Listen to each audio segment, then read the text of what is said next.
انا عايز حضرتك او حضرتك بعد ما تتفرجوا على الفيديو ده وتشوفوه لحد الاخر تنزلوا الفيديو عندكم على التليفون علشان خاطر هتحتاجوه بنسبة 100%. بعد كده النهاردة يا جماعة هيكون معانا 4 تصميمات اجمل من بعض، وطبعا مستنى رأيكم بعد ما تتفرجوا على الفيديو تقولوا لي انه تصميم عجبكم فيهم. قبل ما نبدأ الفيديو ما تنسوش تصلوا على النبي في التعليقات علشان تكون صدقة جارية بإذن الله، وندعو لإخواتنا في فلسطين ربنا ينصرهم عاجلا وليس آجلا. يلا بينا. حابب أوضح حاجة مهمة، الجزء اللي أنا بعمله ده مثال يا جماعة تقدر تنفذه على الحيطة بشكل مباشر، ولكن أنا بعمله على قطعة الفوم دي علشان خاطر يكون مثال يعني هتشتغل عليه. طبعا اول حاجة بجيب اسمنت برمل، بعمل خليط، بعد كده ابتديت ان انا افرده بنفس الشكل، وبعد كده جبت كيس بلاستيك وابتديت ان انا احط عليه شويه من الخليط، وابتديت ان انا ادق بنفس الشكل اللي احنا شايفينه ده، بحيث ان انا اعمل التعريجات دي عشان احتاجها بعد شويه، وبالنسبه لي مهمه جدا جدا. اتمنى ان انتوا تتابعوا الفيديو للاخر، مهم جدا عشان تستفادوا باذن الله. بسيبها 5 دقايق وبعد كده برش عليها اسمنت بودره، يعني اسمنت بدون ميه زي ما احنا شايفين.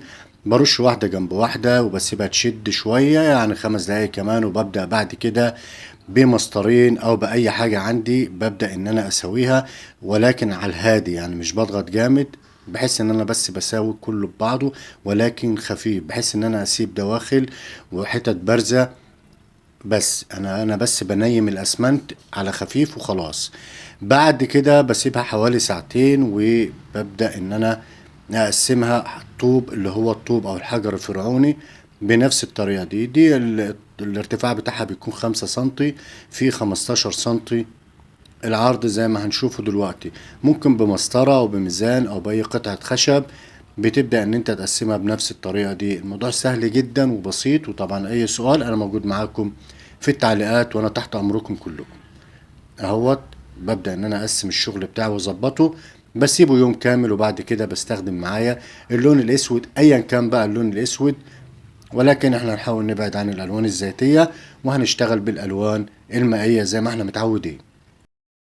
ببدأ اخد الفواصل باللون الاسود او اللحمات واحدة واحدة بحيث ان انا اظبطها. بعد كده باجي بقى على الجزء اللي بره والجزء اللي فوق او الجزء العالي، باخده باللون اللي معايا ده، اللون اللي هو لون الطوب. اللون ده بجيبه ازاي؟ بجيبه باللون اللي هو البني وبحط عليه شوية احمر، وبختار الدرجة اللي تعجبني. انا عايزكم تركزوا في التفاصيل وما تركزوش في الالوان، الالوان سهلة جدا وكل واحد على حسب اللون اللي هو عايزه. ممكن واحتمال كبير ما يعجبكش الالوان اللي انا بطلعها، بس اهم شيء تركز على التفاصيل بتاعت الشغل نفسها اللي هتبان دلوقتي. المهم بحط اللون الاحمر وبعد كده بعيد عليه باسمر خفيف، وبعد كده بسيح او بدمج اللونين في بعض، بسيبه ينشف، مش بياخد وقت كتير، يعني ساعة بالكتير وبيكون اللون نشف وبقى تمام. بجيب بعد كده معايا التينر او البنزين وبحط عليه الفل الابيض علشان خاطر ابدا اعمل المادة اللي معايا اللي هي بديل الورنيش، علشان ألمع واحافظ على الشكل بشكل كويس. ممكن استخدم الورنيش المائي مفيش مشكلة، ولكن انا بفضل ان انا استخدم المادة دي، بتكون بتدي لمعة كويسة وفي نفس الوقت بتدي طبقة عازلة. ابتديت ان انا اشتغل بنفس الطريقة دي، ولكن خدوا بالكم المادة دي برضو من ضمن المميزات او العيوب بتاعتها بتغمق اللون سنة بسيطة، يعني بتأثر على اللون ولكن بنسبة مفيش يعني 10% او اقل كمان. طبعا المعلومات اللي انا بقولها دي كلها عن تجارب، مش بقول معلومات وخلاص. انا عايزكم تركزوا يا جماعة على التفاصيل بتاعة الشكل، فككم من الالوان. اللون ممكن تفتحه شوية تغمقه شوية، دي في ايد حضرتك وشفت الطريقة اللي انا بشتغل بيها. لكن انا هنا بتكلم على تفاصيل الحجر اللي احنا عاملينه، ازاي تقدر تطلع التفاصيل دي بالكام خطوة اللي اتعملت في الاول بالاسمنت. ده هيكون تركيزنا في الفيديو ده. وطبعا اي سؤال بالنسبة للالوان انا برضو موجود معاكم، وفكرة الالوان بسيطة جدا يا جماعة. اي لون حابب تطلعه بتدخل على جوجل او على اليوتيوب بتكتب اللون اللي انت عايز تطلعه، بتلاقي الشروحات، والموضوع ده اتكلمنا فيه كتير.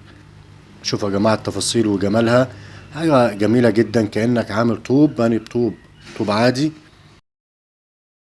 يعني التأثيرات اللي هي بالشكل ده انا بحب اشتغل عليها جدا جدا. هنشوف مع بعض التصميم التاني، واتمنى تكونوا عملتوا لايك وطبعا تتابعوا باقي الفيديو. ابتديت ان انا افرد المونة بتاعتي او الخليط بتاعي بنفس الطريقة، وابتديت ان انا اسويه. بعد كده رشيت عليه شوية مية، وابتديت بعد كده ارش عليه اللي هو الاسمنت برضو بشكل عشوائي.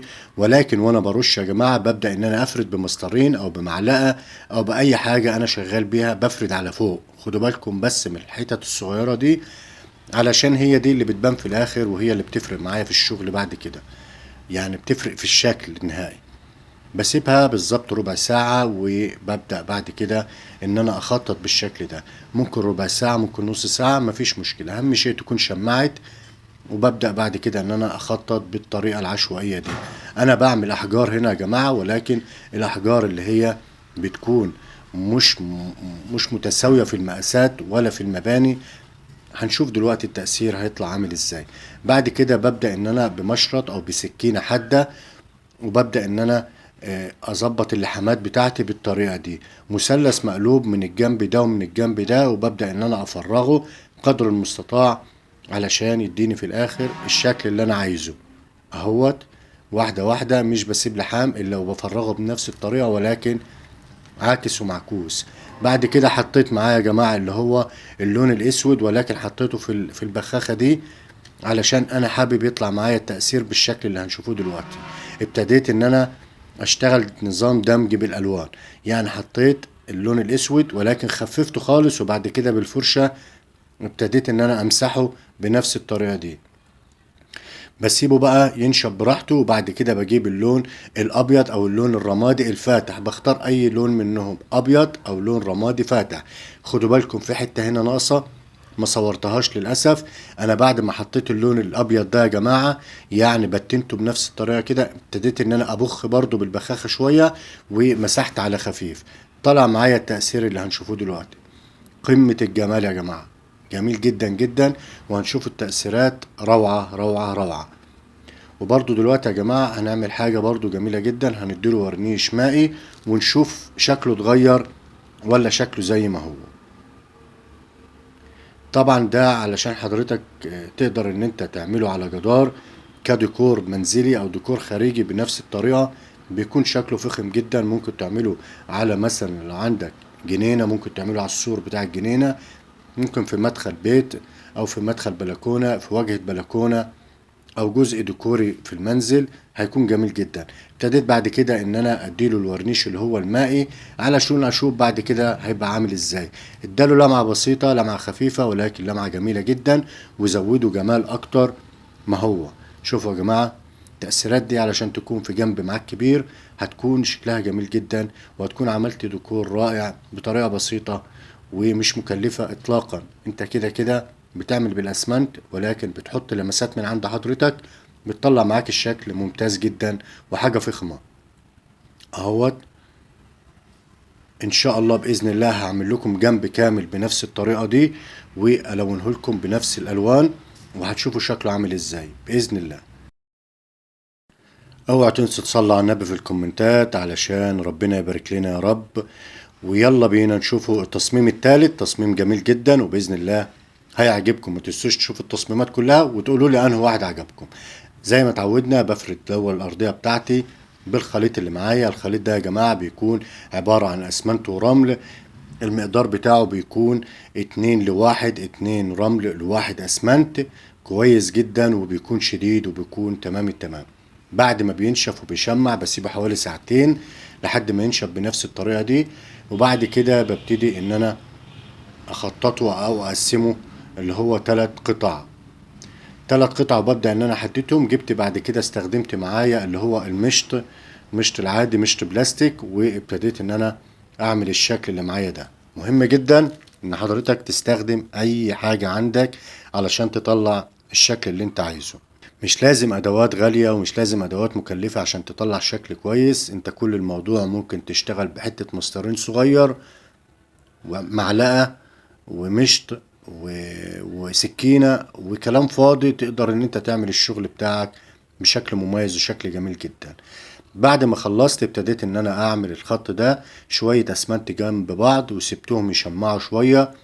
جبت اللي هي اللباسة بتاعت القلم، وابتديت ان انا اعمل اللي هي الدواير اللي احنا شايفينها دي. بعمل دايرة جنب دايرة، ولكن بكون حريص ان يكون الابعاد بينهم متساوية قدر المستطاع اهوت. انا طبعا هنا بعمل الشكل ده علشان ببدأ بعد كده احط فيه حاجة تانية اسمها الاسترس.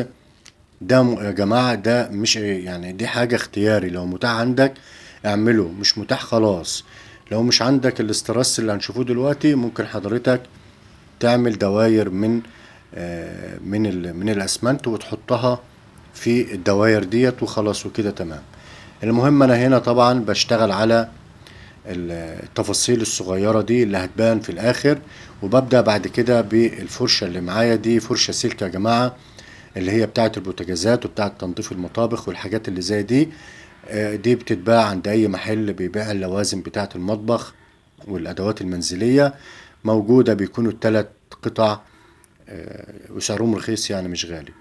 المهم بعد كده ابتديت ان انا سيبته براحته خالص، وجيت بعد كده حطيت شوية مية وحطيت اسمنت، وكان معايا اللي هو الاسترس الصغير او القطع اللي هي الكريستال دي. ابتديت ان انا احطها في مكان الفتحات اللي انا عملتها. ده طبعا زي ما قلت لكم يا جماعة، لو متاح عندك اعمله، بخلي شكلها جميل جدا. مش متاح مفيش مشكلة. بعد كده بتبدأ ان انت تسيبه ينشف يوم كامل، وبتبدأ بعد كده تديله اللون الاسود اللي هو الارضية. انا هنا اشتغلت باللون الاسود المائي، ارضية صريحة. وبعد كده ابتديت اشتغل باللون الطوبي. زي ما قلت لكم اللون ده بيطلع باللون الاحمر وبيكون عليه اللون البني، بدمجهم مع بعض بيطلع معايا الشكل الجميل ده. بعد كده اشتغلت باللون اللؤلؤي في اللي هو البرواز، او اللي هو الخطين اللي في النص. وبعد كده اخدت برضو اللون الابيض وطعمت بيه الشكل في الاخر. طبعا القطعة دي عملتها باللون الذهبي علشان تظهر معايا ويظهر معايا الشغل كله. خدوا بالكم اللون اللي هو اللؤلؤي اللي هو الخطين دول يا جماعة، كان عايز كمان طبقتين، ولكن كان هو خلص من عندي للأسف ومعرفتش ان انا اجيب منه. بعد كده بستخدم معايا الورنيش اللي هو المائي علشان ألمع الشكل واظبطه ويكون كده جاهز معايا ان انا اعرضه يعني لحضراتكم اهوت. طبعا شكله جميل جدا جدا، وطبعا الحقيقة احلى من الصور بكتير جدا جدا. ممتاز يا جماعة، وفكرته بسيطة. تقدر تعمله عندك برواز، تعرف تعمله، ممكن تعمله زي نظام طابلو، تعمله جنب صغير او كتف صغير مثلا في ريسبشن او في اي مكان حابب ان انت تعمل فيه الشغل ده. ومش لازم تكسر وتبهدل الدنيا، ممكن بطريقة بسيطة جدا تعمل الشكل ده. حتى لو على الدهانات برضو فكرته بسيطة ومش محتاج اي حاجة، وده هوضحه في فيديوهات قادمة بإذن الله. هيكون على الحيطة افضل علشان برضو الموضوع يبقى واصل لحضراتكم. هنشوف التصميم الرابع والاخير، وانا بالنسبة لي لو خدت رأيي ده افضل تصميم فيهم. فاتمنى ان انت تتابع الفيديو للاخر، وما تكونش نسيت ان انت تعمل لايك للفيديو. ابتديت ان انا اعمل الطبقة بتاعتنا كالعادة، وبعد كده جبت المشط اللي هو البلاستيك ده، وابتديت ان انا اروح بنفس الطريقة كده ان انا اخطط واضغط شوية على المشط اللي معايا. انا بضغط على المشط يا جماعة لان انا سبت الاسمنت شوية قبل ما نشف، فلازم اضغط شوية علشان يعني يعلم فيه. بعد ما بيخلص انا مش بنضف، لا انا باجي باللي هي المحارة دي، وببدأ ان انا اساوي الاسمنت اللي طلع من المشط، بسويه في بعضه تمام.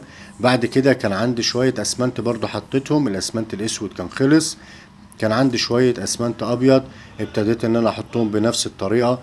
وبعد كده ابتديت ان انا اعدي وامشي عليهم بالمحارة،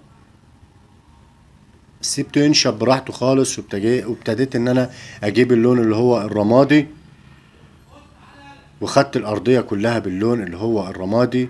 هتطلع اللون الرمادي ازاي؟ حضرتك بتجيب شوية ابيض وتحط عليهم نقطتين اسود، وبعد كده بتقلب بيطلع معاك الدنيا تمام. لو عندك رولة بتشتغل بيها، ما عندكش ممكن تشتغل بفرشة عادي، كله متاح مفيش مشكلة. وممكن بقطعة من الاسفنج تشتغل بيها. انا هنا بس عايز اخد العالي باللون ده، وعايز الارضية بتاعتي تكون واخدة الرمادي الغامق، بحيث ان انا اظبط الالوان مع بعضها. خلصت وظبطت وكله بقى تمام التمام، وعملت الشغل بتاعي. بديها ورنيش مائي او بديها اللي هو المادة بتاعتنا اللي احنا عارفينها واللي احنا بنشتغلوا بها على طول. ولكن انا حبيت ان انا انوع برضو علشان مش كل الناس بتعرف تعمل المادة دي.